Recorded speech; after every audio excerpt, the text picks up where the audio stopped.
While the entire world stays fixated on Iran's collapsing ceasefire with the United States, missiles flying over the Strait of Hormuz, and oil prices spiking by the hour, something else has been quietly happening deep inside Iran's own western mountains, something Tehran did not expect and cannot easily control. Kurdish fighters, operating from inside Iranian territory itself, have started striking directly at the regime's own security forces, and one particular attack has sent a message that should terrify Iran's leadership far more than another round of American airstrikes ever could.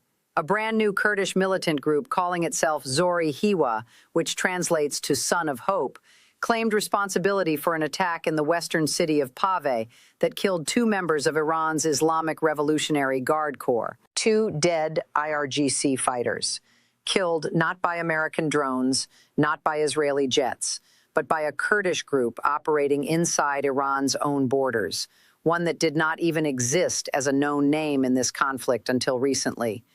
And that single fact alone tells you something is shifting inside Iran that goes far beyond the headlines about ceasefires and oil tankers. Let's understand exactly what happened here and why it matters so much. This attack in Paveh, located in Iran's western Kermanshah province, was not an isolated incident. It was part of a broader pattern of escalating clashes between Kurdish opposition fighters and Iranian security forces that has been intensifying for weeks. On the very same day as the Paveh attack, Iran's own Revolutionary Guard issued a separate statement claiming it had completely destroyed a 6-member team that had infiltrated the country's West Azerbaijan province, a region bordering Iraq's semi-autonomous Kurdistan region. Meanwhile, another Kurdish rebel group, the Kurdistan Free Life Party, known as PJAK, confirmed that 4 of its own fighters were killed in clashes near the city of Mahabad. And just days before all of this, on July 1st, 6 fighters from yet another Kurdish faction, the Democratic Party of Iranian Kurdistan, were killed in a direct confrontation with the IRGC near a town called Piran Shahar, also inside Iran itself. Iran's Revolutionary Guard claims 5 Kurdish militants died in that same clash. Either way you look at the numbers, this is not a single skirmish. This is a pattern of sustained, deadly fighting happening simultaneously across multiple points along Iran's western frontier. Here's what makes this moment genuinely different from routine border tension that has existed for years, according to Majid Glai, president of the American Kurdish Committee. These latest clashes should not be dismissed as ordinary border violence, and they should not be read as a full-scale uprising either. But they represent something in between, something new. In his own words, this is not business as usual. This is not like periodic clashes on the border. This is operations. And it appears to be happening deep inside Iranian territory rather than confined to the border zone itself. That distinction matters enormously because for years, Iranian Kurdish opposition groups have operated primarily from bases across the border in Iraq's Kurdistan region, launching occasional strikes and absorbing Iranian retaliation from a relatively safe distance. What we are seeing now is fighters and operations pushing further into Iran's own interior, forcing Iranian security forces to fight and die, defending territory they have controlled without serious challenge for decades. Let's talk about why Kurdish frustration with Tehran has reached this boiling point right now, because the timing connects directly back to the broader war Iran has been fighting since the end of February.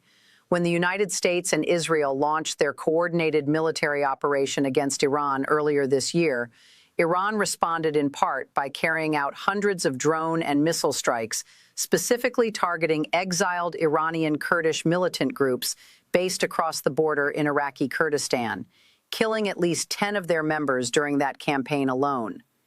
Even after Iran and the United States signed their Memorandum of Understanding in mid-June to formally end hostilities, Iranian Kurdish opposition groups continued coming under Iranian missile and drone attacks inside Iraq, meaning the ceasefire that supposedly applied to the broader American-Israeli conflict never actually extended any real protection to Kurdish civilians and fighters caught in the crossfire. Kurdish anger has also been fueled by specific language buried inside that same memorandum of understanding, language that critics interpret as Washington effectively agreeing not to interfere in Iran's internal affairs going forward.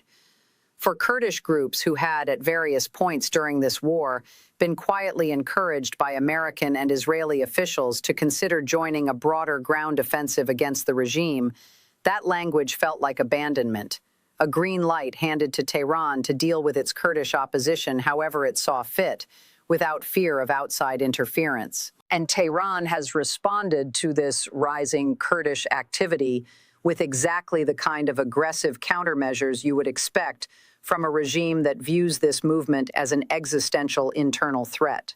Iranian state media has confirmed that Iran issued Interpol red notices targeting leaders from most of the 7 major Iranian Kurdish factions that formed a rebel alliance earlier this year, including the Kurdistan Free Life Party, the Democratic Party of Iranian Kurdistan, the Kurdistan Freedom Party, and Kamala.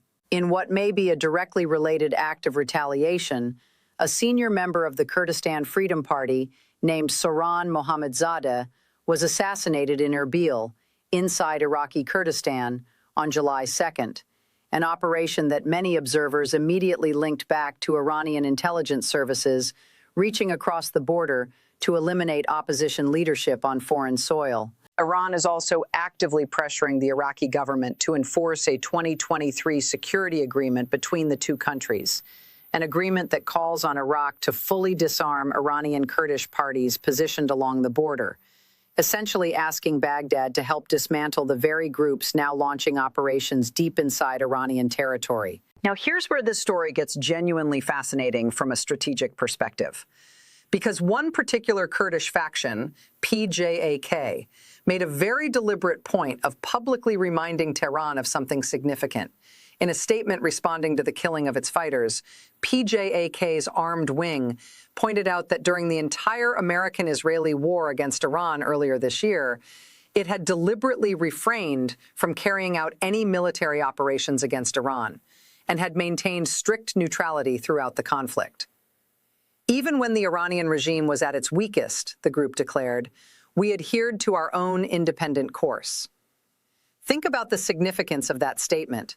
A major armed Kurdish faction is publicly stating that it had every opportunity to strike a severely weakened Iranian regime during the height of its war with America and Israel, and chose not to, and is now facing lethal Iranian retaliation anyway, despite that restraint. That is exactly the kind of grievance that tends to radicalize a movement rather than pacify it, because it sends a clear message to every Kurdish fighter watching: restraint earns you nothing from Tehran, so why continue exercising it? Let's talk about the raw numbers involved here, too, because they matter for understanding just how far this could realistically go.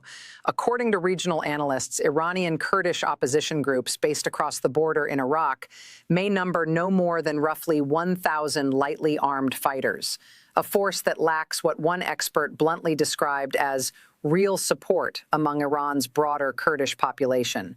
That is an important reality check. This is not currently a mass uprising capable of toppling the regime on its own, and experts studying this exact dynamic have described any renewed American or Israeli effort to seriously back a Kurdish-led offensive against Tehran as, in the words of one analyst, simply not serious at this stage, requiring a massive mobilization of resources, planning, and long-term strategic thinking that neither Washington nor Israel currently appears prepared to commit to. But here's what has genuinely changed, according to Glai. Even if Kurdish groups have not gained major new military capabilities recently, what has fundamentally shifted is the perception of Iran's own strength. After absorbing devastating strikes from the United States and Israel, after losing its own supreme leader, Ali Khamenei, to an assassination during that conflict, after watching its ceasefire with America collapse within days, and its oil exports face renewed sanctions pressure, Iran no longer projects the same aura of untouchable regional power it once did. And perception, especially inside an opposition movement that has spent decades weighing the risks of open confrontation against a regime that has consistently crushed uprisings with brutal efficiency, matters enormously.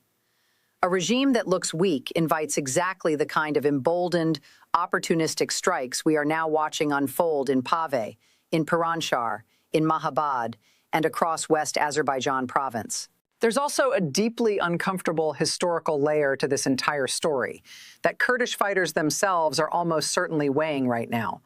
Because this is far from the first time Kurdish groups have found themselves positioned as a potential ground force against a hostile Middle Eastern regime, only to watch outside powers abandon them the moment political winds shifted.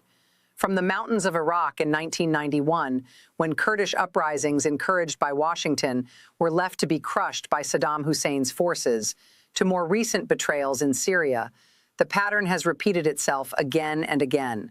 Seductive American promises, followed by sudden withdrawal of support the moment it becomes politically inconvenient. Iranian Kurdish leaders are almost certainly aware that earlier this year, reports emerged claiming the Trump administration was considering arming Kurdish forces specifically to spark a broader uprising inside Iran, offers that were reportedly walked back after pressure from Turkey and after Trump himself stated he did not want Kurdish fighters entering the war, calling the conflict complicated enough already, and saying he did not want to see Kurds get hurt or killed.